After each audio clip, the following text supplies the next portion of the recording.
Step 1. Choose a quality cut of steak. Select a fresh, well-marbled cut such as ribeye, sirloin, New York strip, or filet mignon. The marbling, small streaks of fat, helps keep the steak tender and flavorful during cooking. Step 2. Bring the steak to room temperature. Remove the steak from the refrigerator about 20 to 30 minutes before cooking. Allowing it to come closer to room temperature helps it cook more evenly from the outside to the center. Step 3. Season generously. Pat the steak dry with paper towels, then season both sides generously with salt and freshly ground black pepper.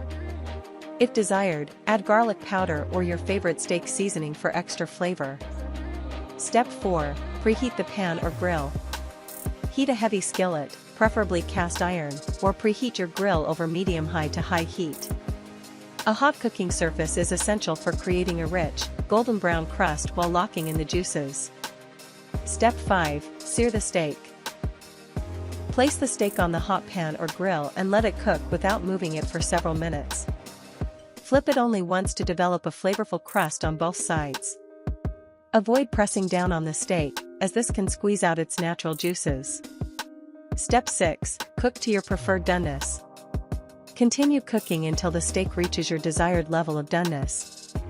Use a meat thermometer for the most accurate results. Cooking times vary depending on the thickness of the steak and your preferred doneness. Step 7. Let the steak rest. Transfer the cooked steak to a cutting board or plate and let it rest for 5 to 10 minutes before slicing. Resting allows the juices to redistribute throughout the meat, resulting in a more tender and juicy steak. Step 8. Slice and serve. Slice the steak against the grain into even pieces to maximize tenderness.